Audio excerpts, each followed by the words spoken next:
بسم اللہ الرحمن الرحیم الصلاة والسلام علیک یا رسول اللہ صلی اللہ تعالی علیہ وسلم۔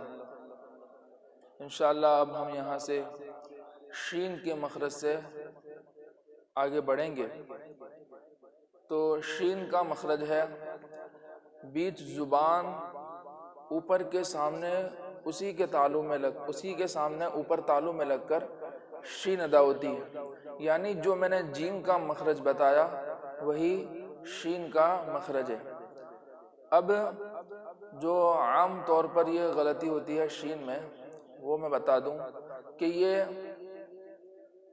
شین کا مخرج ہے بیچ زبان، اب اس کے آگے والے حصے سے شین پڑھتے ہیں تو یہ مشابہ سین ہوتی ہے، مشابہ شین ہوتی ہے، مگر حقیقتاً یہ شین نہیں ہوتی، جس کی آواز بالکل شین کی طرح نہیں ہوتی، کچھ کمی ہوتی ہے، یعنی وہ صفت تفشی صحیح سے ادا نہیں کرتے۔ جیسے پڑھتے ہیں من الشی من الشی، تو یہ مشابہ شین تو ہے مگر حقیقتاً شین نہیں ہے۔ حقیقی شین وہی ہے جو بیچ زبان سے ادا کی جاتی ہے۔ تو شین کے ادا کرتے وقت اس بات کا خیال کرنا ہے کہ بیچ زبان سے ادا کیا جائے، نہ کہ اس کے آگے سے۔ اب ہم اس کی ادائیگی پڑھتے ہیں تمام حرکات کے ساتھ۔ شا، شو، شی، اش، اش۔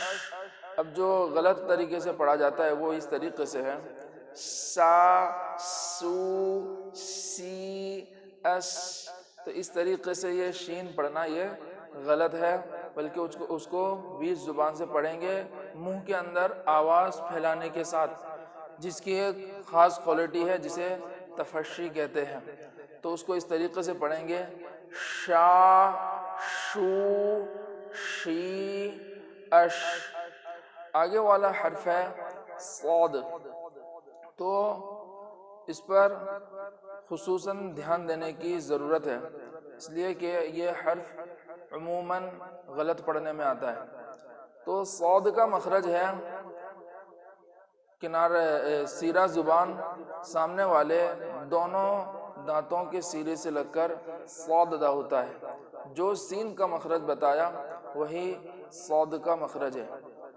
جس طریقے سے سین میں سیٹی پائی جاتی ہے صاد میں بھی سیٹی پائی جاتی ہے، مگر سین باریک ہوتی ہے اور صاد کو پور پڑھا جاتا ہے۔ تو جو غلط طریقے سے پڑھا جاتا ہے وہ یہ ہے کہ سین کو واو کے ساتھ مجہول پڑھتے ہیں، جیسے من السوا، من السوا، صالحین، واو کے ساتھ پڑھتے ہیں، تو اس طریقے سے پڑھنا یہ بھی غلط ہے۔ دوسرا غلط طریقہ یہ ہے کہ صرف مجہول پڑھتے ہیں، اس طریقے سے پڑھتے ہیں من السوا بغیر واو کے من السوا، تو یہ مجہول پڑھ رہے ہیں، اس کو پور نہیں کہیں گے۔ پور نام ہے جڑ زبان اٹھانے کا۔ اور جو تیسرا طریقہ جو غلط پڑھنے کا ہے وہ یہ ہے کہ سین اور شین کے مخرج کے درمیان سے پڑھتے ہیں، یعنی شین کا مخرج بیچ زبان ہے، سین کا مخرج سیرہ زبان ہے، تو آپ درمیان سے ادا کرتے ہیں، اور جو فرق پیدا ہو جاتا ہے سین اور شین کے نہ ہونے کا تو اسے صاد سمجھ لیتے ہیں، یعنی درمیان سے ادا کرتے ہیں اور اسے صاد سمجھ لیتے ہیں، جو کہ غلط ہے، بلکہ صاد کا مخرج وہی ہے جو سین کا ہے۔ تو صاد ادا کرتے وقت اس بات کا خیال کرنا ہے کہ جہاں سے سین ادا کیے ہیں وہیں سے ادا ہو، مگر پور و باریک کا دونوں میں فرق ہو۔ تو صاد کو سین کے مخرج سے ہی ادا کیا جائے اور جڑ زبان اٹھائی جائے تاکہ یہ حرف پور ہو جائے، اور سین کے اندر سین سے اس کی تمیز بھی ہو جائے۔ تو اس کو اس طریقے سے ادا کریں گے صا، صا۔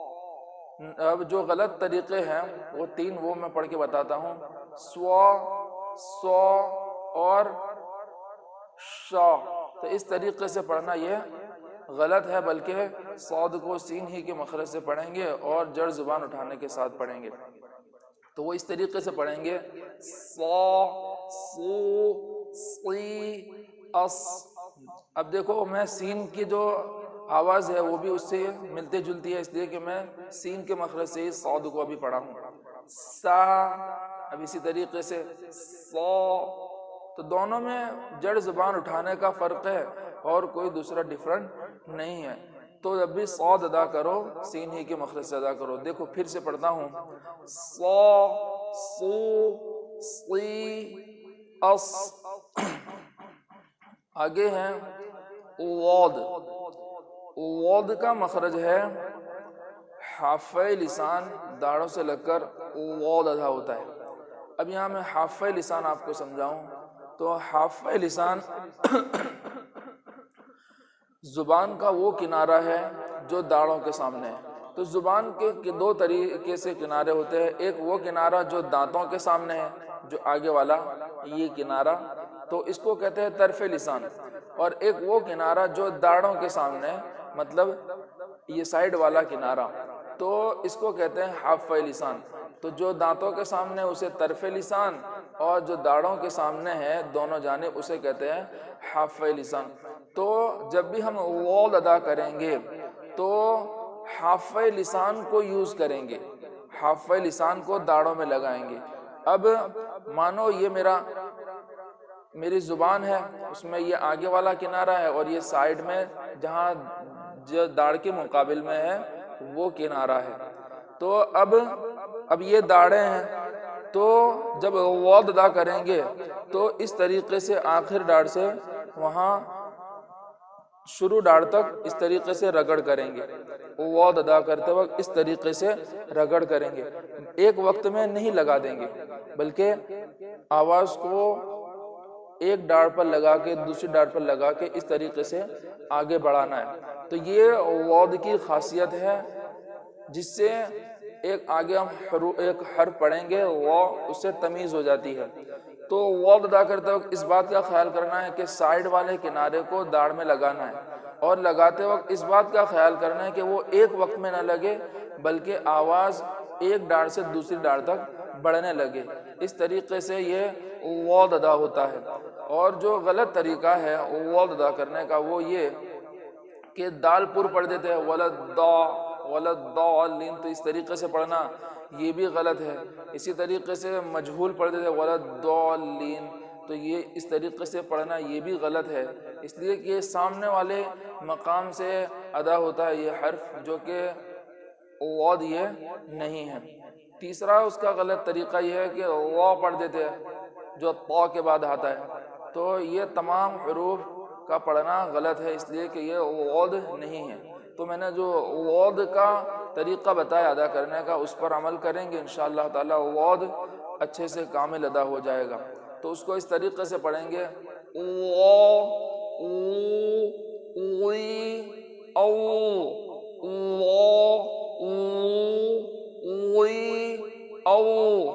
مگر